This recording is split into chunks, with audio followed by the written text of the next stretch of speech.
दोस्तों, कैसे हैं आप लोग। ऐसा करता हूँ आप लोग अच्छे होंगे, स्वस्थ होंगे, मस्त होंगे।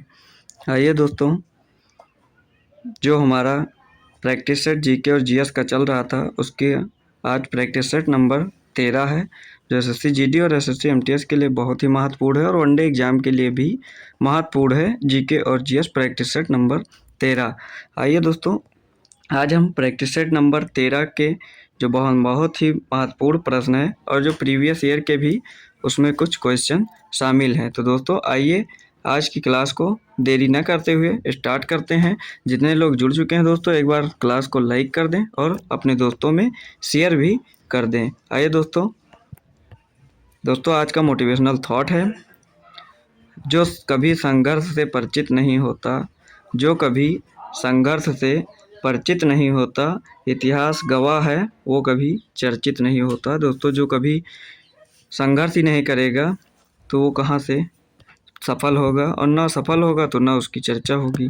तो आइए दोस्तों, आज का पहला प्रश्न है प्रश्न नंबर एक हमारा कह रहा है दोस्तों, निम्नलिखित में से किस राज्य में दिन और रात के तापमान में लगभग कोई अंतर नहीं होता है। दोस्तों, निम्नलिखित में से कौन सा राज्य है जिसमें दिन और रात के तापमान में लगभग कोई अंतर नहीं होता है। ऑप्शन ए है राजस्थान, ऑप्शन बी है बिहार, ऑप्शन सी है केरल, ऑप्शन डी है पंजाब।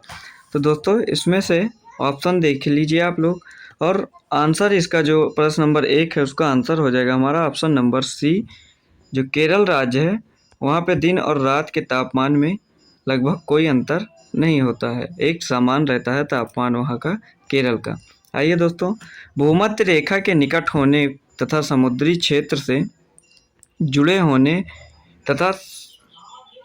के कारण केरल में दिन और रात के तापमान में कोई न्यूनतम अंतर होता है। न्यूनतम अंतर केवल होता है दोस्तों, और बाकी बराबर रहता है। इस राज्य की जलवायु उष्णकटिबंधीय है। जो इस राज्य की जलवायु है उष्णकटिबंधीय है, जिसके परिणाम स्वरूप पूरे वर्ष तापमान अपेक्षाकृत स्थिर रहता है। आइए और केरल के बारे में जानकारी लेते हैं दोस्तों। जैसे उसकी भौगोलिक स्थिति क्या है उसकी। केरल भारत के दक्षिण पश्चिमी तट पर स्थित है और इसकी सीमा अरब सागर से लगती है। यहाँ की जलवायु क्या है, यहाँ की जलवायु उष्णकटिबंधीय है, जिसमें आर्द्र और शुष्क मौसम होते हैं जो मानसून से अत्यधिक प्रभावित होते हैं। जैव विविधता, केरल अपने विविध पारिस्थितिकी तंत्रों के लिए जाना जाता है, जिनमें पश्चिमी घाट, बैकवाटर और हरे भरे जंगल शामिल हैं। संस्कृति इसकी देख लीजिए दोस्तों, राज्य में जीवंत त्योहारों, शास्त्रीय कलाओं और अद्वितीय व्यंजनों के समृद्ध सांस्कृतिक विरासत हैं। इसकी अर्थव्यवस्था क्या है दोस्तों, कृषि, पर्यटन और विदेशों से आने वाली धनराशि केरल की अर्थव्यवस्था में महत्वपूर्ण योगदान देती है। दोस्तों ये था केरल का विशेषता। आइए अगला प्रश्न देखते हैं, प्रश्न नंबर 2। प्रश्न नंबर 2 हमारा कह रहा है, जो करंट अफेयर से है, पूछ रहा है, वसुंधरा दोरास्वामी को किस नृत्य शैली के लिए 2019 का संगीत नाटक अकादमी पुरस्कार मिला था। दोस्तों, जो हमारी वसुंधरा दोरास्वामी थी उनको किस नृत्य शैली के लिए 2019 में 19 का संगीत नाटक अकादमी पुरस्कार मिला था। ऑप्शन है मोहिनीअट्टम, कथकली, भरतनाट्यम, कथक। तो दोस्तों जो हमारी वसुंधरा दोरास्वामी थी उनको भरतनाट्यम के लिए संगीत नाटक अकादमी पुरस्कार मिला था 2019 में। प्रश्न नंबर 2 का ऑप्शन नंबर सी बिल्कुल करेक्ट आंसर हो जाएगा। वसुंधरा दोरास्वामी भरतनाट्यम के क्षेत्र में अपने असाधारण योगदान के लिए प्रसिद्ध हैं। उनकी उत्कृष्टता और समर्पण को मान्यता देते हुए उन्हें 2019 में संगीत नाटक अकादमी पुरस्कार से सम्मानित किया गया है। भरतनाट्यम दक्षिण भारत का एक शास्त्रीय नृत्य है जो अपनी सुंदरता, शुद्धता, कोमलता और मूर्तिकला की मुद्राओं के लिए जाना जाता है। यह पुरस्कार नृत्य के माध्यम से भारतीय सांस्कृतिक विरासत को संरक्षित करने और बढ़ावा देने में उनकी महत्वपूर्ण भूमिका को उजागर करता है। आइए अगला प्रश्न देखते हैं, प्रश्न नंबर 3। प्रश्न नंबर 3 पूछ रहा है दोस्तों, नर्तक पद्मा, सुब्रह्मण्यम, अलरमेल वल्ली, यामिनी, कृष्णमूर्ति और अनीता रत्नम डॉट डॉट के महान प्रतिपादक हैं दोस्तों? ऑप्शन है मोहिनीअट्टम, ऑप्शन है इसका मोहिनीअट्टम, ओडिसी, भरतनाट्यम, कथक। तो इसका ऑप्शन हो जाएगा हमारा ऑप्शन नंबर सी, भरतनाट्यम। जो नर्तक पद्मा और सुब्रमण्यम, अलरमेल वल्ली, यामिनी कृष्णमूर्ति और अनीता रत्नम जो है वो भरतनाट्यम के महान प्रतिपादक हैं। आइए अगला प्रश्न देखते हैं। प्रश्न नहीं, उसके बारे में जानकारी लेते हैं दोस्तों। भरतनाट्यम एक शास्त्रीय नृत्य शैली है जिसकी उत्पत्ति दक्षिण भारत के तमिलनाडु राज्य से हुई है। यह अपनी सुंदरता, पवित्रता, कोमलता और मूर्तिकला जैसी मुद्राओं के लिए जाना जाता है। पद्मा सुब्रमण्यम, अलारमेल वल्ली, यामिनी कृष्णमूर्ति और अनीता रत्नम ने भरतनाट्यम नृत्य शैली में महत्वपूर्ण योगदान दिया है, जिससे विश्व स्तर पर इसकी स्थिति और लोकप्रियता बढ़ी है। आइए अगला प्रश्न देखते हैं दोस्तों। हमारा प्रश्न नंबर 4 है, निम्नलिखित में से किस राज्य ने 54 वर्षों के अंतराल के बाद मार्च 2023 में रियाद में संतोष ट्रॉफी जीती? दोस्त वह कौन सा राज्य है जो 54 वर्षों के बाद मार्च 2023 में रियाद में संतोष ट्रॉफी जीती है दोस्तों? तो ऑप्शन है कर्नाटक, तमिलनाडु, महाराष्ट्र, आंध्र प्रदेश। तो दोस्तों जो हमारा कर्नाटक राज्य है, ऑप्शन नंबर ए जो कर्नाटक राज्य है उसने 2023 में रियाद में संतोष ट्रॉफी जीती है 54 वर्षों के बाद। कर्नाटक ने मार्च 2023 में रियाद में संतोष ट्रॉफी जीती है, जो 54 वर्षों के महत्वपूर्ण अंतराल के बाद उनकी जीत थी। यह जीत महत्वपूर्ण है क्योंकि यह कर्नाटक राज्य में फुटबॉल के विकास और प्रगति को उजागर करती है। संतोष ट्रॉफी भारत के प्रमुख फुटबॉल प्रतियोगिताओं में से एक है जिसमें देश भर के सर्वश्रेष्ठ राज्य टीमें हिस्सा लेती हैं। इतने लंबे अंतराल के बाद ट्रॉफी जीतना कर्नाटक फुटबॉल टीम की कड़ी मेहनत, समर्पण और प्रतिभा को दर्शाता है। आइए दोस्तों अगला प्रश्न देखते हैं। प्रश्न नंबर 5। प्रश्न नंबर 5 कह रहा है दोस्तों, भारत के संविधान के अनुच्छेद 129 के बारे में निम्नलिखित में से कौन सा कथन सही है? दोस्तों जो भारत का संविधान अनुच्छेद 129 है वह क्या कहता है दोस्तों? तो देख लीजिए ऑप्शन। इसमें सर्वोच्च न्यायालय को राष्ट्रपति को सलाहकार राय देने का प्रावधान है। सर्वोच्च न्यायालय को मूल अधिकारिकता वाला न्यायालय बनाता है। ऑप्शन बी हो गया। ऑप्शन सी देख लीजिए, इसमें सर्वोच्च न्यायालय को अभिलेख न्यायालय बनाने का प्रावधान किया गया है।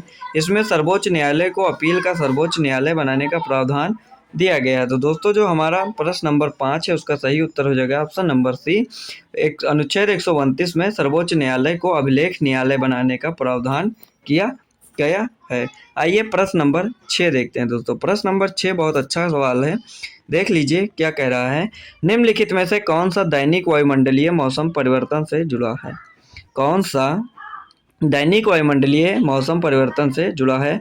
दुर्बल मंडल, समताप सीमा, क्षोभ मंडल, स्थल मंडल। तो दोस्तों जो हमारा क्षोभ मंडल है, ऑप्शन नंबर सी, जो हमारा क्षोभ मंडल है वह दैनिक वायुमंडलीय मौसम परिवर्तन से जुड़ा है। कौन सा? क्षोभ मंडल। आइए क्षोभ मंडल के बारे में जानते हैं दोस्तों। क्षोभ मंडल हमारा कह रहा है, क्षोभ मंडल पृथ्वी के वायुमंडल की सबसे निचली परत है और लगभग सभी मौसम संबंधी परिस्थितियां यहाँ उत्पन्न होती हैं। जो मौसम संबंधी सभी परिस्थितियां होती हैं दोस्तों वो क्षोभ मंडल में ही होती हैं। इसमें वायुमंडल का लगभग 76% द्रव्यमान समाहित है तथा पृथ्वी की सतह से लगभग 8 से 15 किलोमीटर 5 से 9 मील की ऊंचाई तक फैला हुआ है। क्षोभ मंडल में ऊंचाई के साथ तापमान घटता है। यही कारण है कि पर्वतों की चोटियां बर्फ से ढकी होती हैं जबकि समुद्र तल पर अधिक गर्मी होती है। बादल, बारिश, बर्फ, हवा और तूफान जैसी मौसम संबंधी घटनाएं इसी परत के भीतर होती हैं दोस्तों। कौन से परत में? क्षोभ मंडल में। प्रश्न नंबर 7 का ऑप्शन नंबर सी हो जाएगा दोस्तों, 6 का दोस्तों। और प्रश्न नंबर 7 देखते हैं दोस्तों। प्रश्न नंबर 7 हमारा कह रहा है, भारत की जनगणना 2011 के अनुसार निम्नलिखित में से किस राज्य की साक्षरता दर कम है? जो दोस्तों 2011 में जो जनगणना हुई थी उसके अनुसार निम्नलिखित में से किस राज्य की साक्षरता दर कम है? दोस्त केरल, त्रिपुरा, गोवा, मिजोरम। तो दोस्तों प्रश्न नंबर 7 का जो हमारा बिल्कुल सही आंसर है वो हो जाएगा त्रिपुरा। ऑप्शन नंबर बी इसका बिल्कुल करेक्ट आंसर हो जाएगा। अगर ऑप्शन में सर अगर बिहार होता तो वो भी हो जाता दोस्तों, लेकिन बिहार नहीं है, यहाँ पे त्रिपुरा है, तो वो सबसे साक्षरता दर वहाँ पे कम थी। भारत की जनगणना 2011 में साक्षरता दर सहित देश की जनसांख्यिकी विशेषताओं के बारे में व्यापक आंकड़े उपलब्ध करती है। केरल की साक्षरता दर सभी भारतीय राज्यों में सबसे अधिक है, जो इसकी शिक्षा नीतियों की प्रभावशीलता को दर्शाता है। केरल से कम साक्षरता दर होने के बावजूद त्रिपुरा ने पिछले कुछ वर्षों में शिक्षा के क्षेत्र में उल्लेखनीय प्रगति की है दोस्तों। जो केरल से कम साक्षरता दर होने के बावजूद भी त्रिपुरा ने पिछले कुछ वर्षों में शिक्षा के क्षेत्र में उल्लेखनीय प्रगति की है। साक्षरता दर गणना 7 वर्ष या उससे अधिक आयु के उन लोगों के प्रतिशत के आधार पर की जाती है जो समझ के साथ पढ़ और लिख सकते हैं। साक्षरता दर किसी क्षेत्र के शैक्षिक विकास और सामाजिक आर्थिक प्रगति का महत्वपूर्ण संकेतक है। आइए अगला प्रश्न देखते हैं, प्रश्न नंबर 8। प्रश्न नंबर 8 कह रहा है दोस्तों, प्रसिद्ध बृहदेश्वर मंदिर किस राज्य में स्थित है? ऑप्शन है केरल, कर्नाटक, तमिलनाडु, आंध्र प्रदेश। तो दोस्तों जो हमारा प्रसिद्ध बृहदेश्वर मंदिर है वह हमारा स्थित है तमिलनाडु में। ऑप्शन नंबर सी इसका बिल्कुल करेक्ट आंसर हो जाएगा। कहाँ पे स्थित है दोस्तों? तमिलनाडु में स्थित है बृहदेश्वर मंदिर, तमिलनाडु में स्थित है। प्रश्न नंबर 8 का आंसर हो जाएगा ऑप्शन नंबर सी, बिल्कुल करेक्ट हो जाएगा। आइए अगला प्रश्न देखते हैं, प्रश्न नंबर 9। प्रश्न नंबर 9 दोस्तों कह रहा है, रॉबर्ट हुक ने कोशिका शब्द किस वर्ष प्रस्तुत किया था? जो रॉबर्ट हुक थे उन्होंने कोशिका शब्द का किस वर्ष प्रस्तुत किया था? कोशिका शब्द का ऑप्शन है 1875, 1675, 1665, 1765। दोस्तों इस प्रश्न का जो बिल्कुल सही उत्तर है वो होने वाला है 1665 ईस्वी में। ऑप्शन नंबर सी इसका बिल्कुल करेक्ट आंसर हो जाएगा। 1665 ईस्वी में रॉबर्ट हुक ने कोशिका शब्द का प्रयोग किया था। आइए दोस्तों देखते हैं, रॉबर्ट हुक ने 1665 ईस्वी में कोशिका शब्द गढ़ा था जब उन्होंने कॉर्क में कोशिकाओं का वर्णन किया था। उनके अवलोकन उनकी पुस्तक माइक्रोग्राफिया में प्रकाशित हुए थे। जो उनके अवलोकन थे उनकी पुस्तक माइक्रोग्राफिया में प्रकाशित हुए थे। अगला प्रश्न देखते हैं, प्रश्न नंबर 10। प्रश्न नंबर 10 कह रहा है, निम्नलिखित में से कौन सा सरकारी बजट की पूंजी का प्राप्ति का उदाहरण है? निम्नलिखित में से कौन सा सरकारी बजट में पूंजी प्राप्ति का उदाहरण है? सरकारी बंधों की बिक्री, सरकारी स्वामित्व वाले उद्यमों से आय, नागरिक से एकत्रित कर राजस्व, विदेशी देशों से प्राप्त अनुदान। तो दोस्तों इस प्रश्न का जो ऑप्शन है वो ऑप्शन नंबर ए हो जाएगा, सरकारी बंधों की बिक्री, सरकारी बांधों की बिक्री दोस्तों। आइए अगला प्रश्न देखते हैं, प्रश्न नंबर 11। प्रश्न नंबर 11 हमारा कह रहा है, पंडित भजन सोपोरी जिनका वर्ष 2022 में निधन हो गया, किस संगीत वाद्य यंत्र के प्रसिद्ध वादक थे? जो हमारे पंडित भजन सोपोरी थे जिनका निधन 2022 में हो गया था, किस संगीत वाद्य यंत्र के प्रसिद्ध वादक थे? रावणहट्टा, तबला, सितार, संतूर। तो दोस्तों जो हमारे पंडित भजन सोपोरी थे वो दोस्तों संतूर के प्रसिद्ध वादक थे। किसके दोस्तों? संतूर के प्रसिद्ध वादक थे। किसके? संतूर के। पंडित भजन सोपोरी संतूर नामक तार वाले संगीत वाद्य यंत्र के उस्ताद थे। वह एक ऐसे परिवार से थे जिसकी संगीत की गहरी विरासत कश्मीर में 6 पीढ़ियों से चली आ रही थी। संतूर के संत और तारों के राजा के रूप में जानने वाले भारतीय शास्त्रीय संगीत में उनका योगदान अविस्मरणीय था दोस्तों। संतूर के संत और तारों के राजा। आइए अगला प्रश्न देखते हैं, प्रश्न नंबर 12। प्रश्न नंबर 12 कह रहा है, बुंदेलखंड क्षेत्र का एक जीवंत नृत्य है। बुंदेलखंड क्षेत्र का एक जीवंत नृत्य है। यहाँ पे दोस्तों खाली स्थान भरना था, यहाँ पे डॉट डॉट था, खाली स्थान भरना था। इसका प्रदर्शन मृदंग की थाप से शुरू होता है तथा धीरे धीरे गद्य और काव्यात्मक संवादों के साथ गति पकड़ता है दोस्तों। वह कौन सा जीवंत नृत्य है? आइए देखते हैं, ऑप्शन है मटकी, गणगौर, राई, स्वांग। तो दोस्तों जो राई ऑप्शन नंबर सी है, जो राई है वह बुंदेलखंड क्षेत्र का एक जीवंत नृत्य है। कौन सा? राई। आइए प्रश्न नंबर 13 देखते हैं दोस्तों। प्रश्न नंबर 13 कथन करके है दोस्तों, देख लीजिए, बहुत बढ़िया प्रश्न है। गौतम बुद्ध के संबंध में निम्नलिखित में से कौन सा कथन सही है दोस्तों? कथन ए है, मतलब कथन पहला है, बौद्ध धर्म के संस्थापक सिद्धार्थ का जन्म लगभग 2500 वर्ष पहले हुआ था, जिन्हें गौतम के नाम से भी जाना जाता है दोस्तों। एक ये हो गया। दूसरा है, गौतम बुद्ध एक छोटे गढ़ से संबंधित थे, जिसे शाक्य गढ़ के नाम से जाना जाता है। ये दूसरा हो गया दोस्तों। तो ऑप्शन है केवल दूसरा सही है, केवल पहला सही है, ना तो पहला ना ही दूसरा, एक और दो दोनों सही हैं दोस्तों। तो इसमें जो हमारा सही उत्तर हो जाएगा वो डी हो जाएगा। पहला और दूसरा कथन जो है वो बिल्कुल सत्य है दोस्तों। आइए इसके कथन पहला को देख लेते हैं। कथन पहला कह रहा है, बौद्ध धर्म के संस्थापक सिद्धार्थ, इन्हें गौतम के नाम से भी जाना जाता है, इनका जन्म लगभग 2500 वर्ष पहले हुआ था। ये बिल्कुल बस सही बात है। यह कथन सही है। गौतम बुद्ध, जिनका मूल नाम सिद्धार्थ गौतम था, यह का जन्म लगभग 563 ईसा पूर्व हुआ था, जो लगभग 2500 वर्ष पहले की बात है। और कथन दूसरा है दोस्तों, गौतम बुद्ध एक छोटे गढ़ से संबंधित थे, जिसे शाक्य गढ़ के नाम से भी जाना जाता है। यह कथन भी सही है। गौतम बुद्ध का जन्म शाक्य वंश में उस क्षेत्र में हुआ था जो अब नेपाल का हिस्सा है। आइए अगला प्रश्न देखते हैं, प्रश्न नंबर 14। प्रश्न नंबर 14 कह रहा है हमारा, भारतीय मूल के ... नवंबर 2023 तक यूनाइटेड किंगडम के गृह सचिव थे। भारतीय मूल के कौन थे किंगडम के गृह सचिव जो नवंबर 2023 तक रहे? कमला हैरिस, अक्षता मूर्ति, ऋषि सुनक, सोहेला ब्रेवरमैन। तो दोस्तों इस प्रश्न नंबर 14 का जो बिल्कुल सही उत्तर है वो हो जाएगा ऑप्शन नंबर डी, सोहेला ब्रेवरमैन जो थे वो भारतीय मूल के यूनाइटेड किंगडम के नवंबर 2023 तक गृह सचिव रहे हैं। प्रश्न नंबर 15 हमारा कह रहा है, गांधी इरविन समझौते पर किस वर्ष हस्ताक्षर किए गए थे? जो गांधी इरविन समझौता था उस पर किस वर्ष हस्ताक्षर किए गए थे? तो दोस्तों ऑप्शन 1911, 1921, 1941, 1931। तो दोस्तों हमारा ऑप्शन इसका सही हो जाएगा डी, ऑप्शन नंबर डी बिल्कुल करेक्ट हो जाएगा। 1931 ईस्वी में इरविन समझौते पर हस्ताक्षर किए गए थे, गांधी इरविन समझौता। आइए अगला प्रश्न देखते हैं। गांधी इरविन समझौते पर 1931 में हस्ताक्षर किए गए थे। यह समझौता महात्मा गांधी और भारत के तत्कालीन वायसराय लॉर्ड इरविन के बीच हुआ था।